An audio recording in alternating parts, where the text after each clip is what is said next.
Welcome to Country Made Simple. I'm Susan and welcome to my kitchen. Today we're going over canning 101, the difference between water bath canning and pressure canning. Why would you want to do either one and when do I use them? So let's take the mystery out of it. Now, water bath canning is going to be where you would normally start. If you're learning canning and want to get your toe wet, it's a least expensive way to can because you have limited tools that you're going to need for this. So the water bath canner itself is going to do your jams, jellies, anything with high acid like your pickles, anything that's in a brine, relishes, chutneys, that type of thing would all go in a water bath canner. And what this basically means, water bath, I do that when I do my dishes. Ha! No. What this is it means that once you have filled your jars with all your goodies, you have capped it, put your band on it, and did it finger tight, you're now going to submerge it into boiling water. That's basically what happens. The canner has to be deep enough to go 1 inch over the top of your vessel that you're canning. So if you are doing a water bath, it's normally you're going to get this like it's big aluminum pot. This is a canning a water bath pot. And what it does is these are very inexpensive. You can pick them at the garage sales at, a Walmart or wherever your local stores are. They're very inexpensive and they're all the same pretty much. Thin metal, it just has a nice aluminum and it's going to have a rack. The rack in it is really very, very important. That's going to do two functions. It's going to allow your jars not to sit on the bottom of the pan, which is conducting all the heat. It's going to allow to lift them slightly to gently rotate water below them and up the sides. It also is going to allow you to lift out your jars easily without having to potentially get burned getting your jars out of the water. So you fill the canner opposites because you want to have it nice and balanced when you are lowering them. The big challenge is how much water do I put in. It's going to depend on how much content you have and how many jars you're putting in, because obviously that volume is going to lift that water up and you only want to have 1 inch over. If you go all the way to the top of this, you cannot get a proper boil, which is what you're going to need, a rolling boil, and then you time from that. So that hopefully will help you understand how the process works. Once the jar has been timed, everything in canning has a time, and it has a start point for when pressure starts to build. In this type of a canner, it is when the water starts to boil. It's a rolling boil on top while the jars are submerged. Not before they're submerged, but after they are submerged. If it's boiling, it will stop and it'll come back up to a boil because it's now adjusting for the temperature of those jars. So once it starts to boil, you start timing it from there. How do you know what time? Oh, you need to actually have a recipe guide. The recipe guides can come from multiple different sources, but try to use trusted recipes. Trusted and tested recipes are going to be the safest for you, especially if you're new to canning and you're really not sure on the balances. Is it safe? Is it something that could grow pathogens or bacteria within my jars? We want to make sure that you're using the safest process that we can show you, and that's what has again been tested. Tested is tested by normally universities that have canning programs and food preservation programs are who write these guidelines. Now, National Food Preservation Association is online, and I will put the link below, and then y'all can check that out, and it's going to be your best guide. Also using Ball and Kerr, which are both name brands of jars, have their own books out, and they are wonderful resources. They are all tested recipes.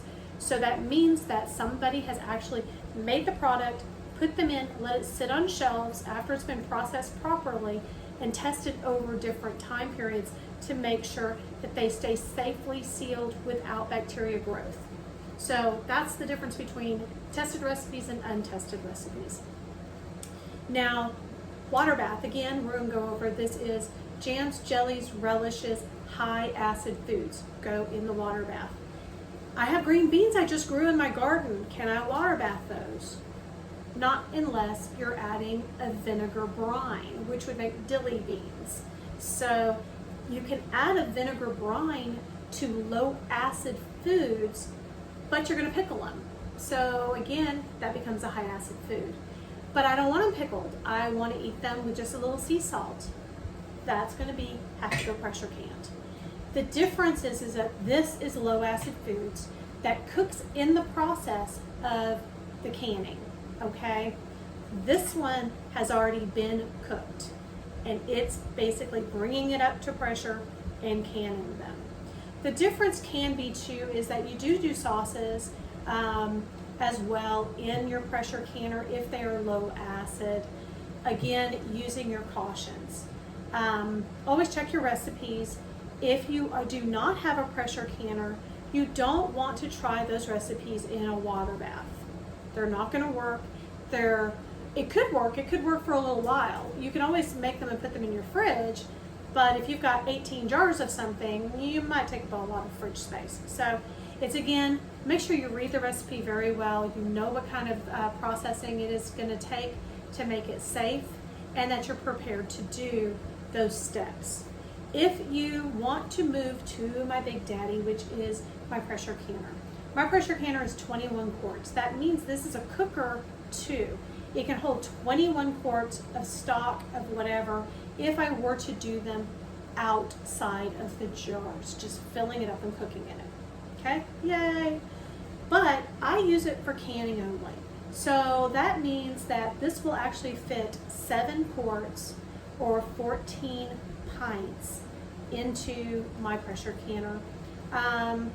It's just a matter of you have to layer them, and you can't lay them one on top of the other. There are series that we'll go into in future episodes to talk about layering in your pressure canner. Now mine, you have 2 different kinds. You have a pressure canner that does not have a gauge, that just has the jiggler. That's going to remind you a lot of a pressure cooker. Okay, a pressure cooker and a pressure canner are not the same things. That needs to know that it is for canning. I don't know exactly what the main differences are. I know that most of the pressure cookers are very short. I think that's going to be a lot of the difference, but honestly, this is what you're going to want to do so you know that it's made for the process. Again, just staying true to what I know. Do your research though and see if your pressure cooker can do canning. Some of them will. Now if you have one that does not have a gauge and it's a big pot like this and it's really tall and it just has a jiggler on it, it's a good possibility it is a canner, and you can do pressure cooking as well in it. Some things that this one will do. This is made heavy cast iron. So you were talking, it is very, very thick. It is heavy. This one is super lightweight. Whee! This one is like going to give you a little bit of an arm workout. This has so that it can develop the full pressure within the whole container. Now this one does have a basket as well. This basket does not sit out. It only sits straight down. But you don't fill this with water. You're only putting about 2 to 3 inches of water in the pot and starting to simmer it and starting it to boil when you put your jars in. So that jars are going to actually, obviously that volume is going to lift up that water as well. In the differences between the two is you could in essence do 1 jar to water bath. You could, and it's not going to hurt anything. Pressure canning, you have a minimum. You need to have minimum 2 quarts or 4 pints for it to do properly the pressure within your canner. And this is again guidelines that are with the National Food Preservation Society. So it's again, do your research if you want to do smaller batches than that. It's again something that is debated a lot, but I'm telling you what the safety guidelines are. Now, this particular model is fantastic. It is heavy, but I also know that it is safe. I've used it multiple times, and this thing has become my best buddy. I've been able to can successfully everything out of my garden, as well as potatoes, which are wonderful because they're already pre-cooked. It's like buying canned. Have you ever bought canned potatoes at the store? They have a little bit of that leady kind of flavor to it. These don't. These come straight out of it, has a little bit of seasoning. You can herb them. You can do many things all at the same time that you're cooking it. So it's wonderful. We do meats in it. So I made meatloaf in it the other day. It was wonderful. It's a way to basically be able to make up if you're a hunter and you've got stew meats that you need to have cooked. You got venison, you have elk, you have bison, you have a rabbit. All of those are wonderful if you're canning them, and then you put them up for another day. So there are many, many recipes out there that are super duper versatile, and meats are one of the easiest things to actually can in the pressure canner, believe it or not. Sounds crazy, but it's true. There are some tools that go along that you do want on both models of what you're wanting to use. Some things that are going to make your job easier. You don't have to have any of these. Number one, it's the only thing you absolutely have to have are these things. You have to have either a pressure canner or you have to have a water bath. That is it. That's the only two things that are totally required. And jars, obviously, with good sealing lids and your bands. So new lids are your way to go. You're going to have, if you see on the inside of your lids when you buy them, or if you have jars that come with the lids and the bands, but once you have the jars, all you have to do is buy new lids.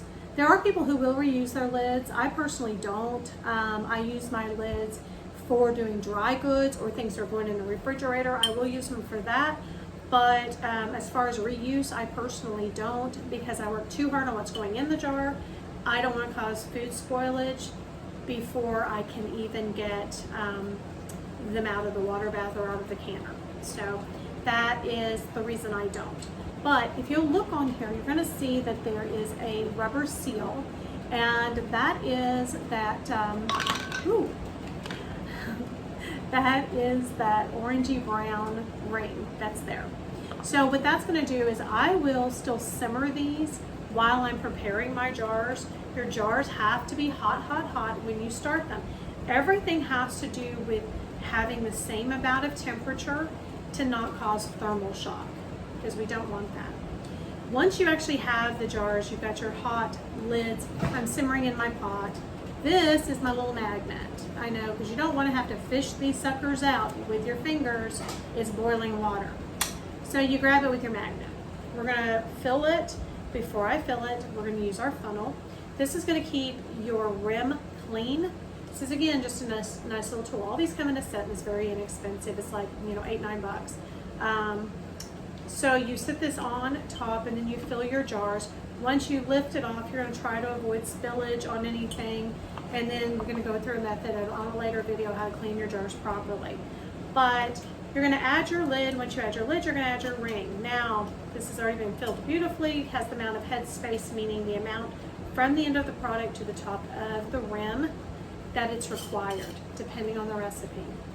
Now I'm going to finger tighten and I'm going to put in either vessel. Now, this is hot. You have to remember I've got hot contents in here. So picking it up, I think the most essential, these two are the most essential for me, is my funnel, because my funnel, I love it. I use it all the time for anything I put in jars, and my lifter. My jar lifter is awesome because I can actually move this around and I know I'm not going to drop it. The rubber ends are the side down. I did it opposite for a long time. You can do it either way, but this is going to give you a better grip. Just trust me on it. So you can actually move it back and forth, whatever you want, and then you can go into your jar or into your canners safely. And it's going to be an easy way to remove them. When you remove from your canners, you want to go straight up and out. You don't want to tilt your jars a lot because you've got pressurized food in there. And again, we want to keep it steady and let it cool properly. So again, it won't mess up our seal. as it cools down, either method, you're going to be waiting anxiously because the top here is going to be pretty tight at the time you take it out. Sometimes it'll immediately will go, will pop. That's the sound you want to hear. You want to hear it go down. And that's going to be your the sound that you're really wanting to hear on it. It's called pinging. So if your jars, sometimes they don't ping, they just are silent. And then you just know that by checking them, and usually you want to check within, 5-6 hours, just to make sure 12 hours or even next day is still fine. Sometimes it takes them that long to do a proper seal. So once that is sealed properly and you let it cool, you typically want to let it cool 6 to 12 hours before you take it out of the canner. My dog is having a cow because we're raining here. I know. He's upset. He does not like the rain, and I'm so sorry. But we love him, and he doesn't want to go outside in this. Welcome to Oklahoma. Ha! We're thankful for the rain, though. Yay, my garden needs it. Yay! So once you take these out, you want to actually set them out. You want to let them cool all the way. Now, once they're cooled all the way, then you want to go ahead and mark them. Take the ring off. Did you know that you do not can these and store with the rings on? I didn't know this for years. I always did it. I always wondered why my rings would rust so badly and I would get rust around my canning jars. This actually, if you leave them on, it reduces the amount of time you have for your seal. So don't do that. Take them off, and then the jars, while they are sealed, gets bathed. They get bathed in a nice little sink of soapy water, washed all the way down, get all of the sediment, anything that's around the lip and the seal itself. You want to get it nice and clean, because you do not want that, again, to cause any kind of spoilage. So you can just clean everything really properly. Then you're going to let them dry. Once you let them dry, you're going to mark your jars. I write with a Sharpie on the top of them, put what they are, but I even have written just on the side of my jar so I can see it when it's up in the shelves and the counters, because I can't see the top because I'm short. But that would actually makes it super easy for you to identify, and it comes right off when you wash them. So it's, again, I hope these have given you some really great tips, and it's going to make you want to learn more. To learn more, go and visit your library. Go on to Amazon, go on to Barnes & Noble, go and find a bookstore that actually carries your Ball canning books. Ball does these, Kerr does these. The National Food Preservation Society puts out tested recipes. All of these are tested. It's just a great resource to be able to go and look at your times, your methods, and you're doing things properly and safely. So I hope you've learned a lot today, and I hope that you're ready to dive in to the next step in learning to make jelly. So we're going to do a jelly video coming up soon, and then we're going to start talking about other canning projects with the pressure canner. Thank you so much. Please don't forget to subscribe. Your subscription is what's going to keep me talking with you, and I really need to know your support and would love your feedback. Thank you so very much. God bless, and we'll see you next time. Thank you.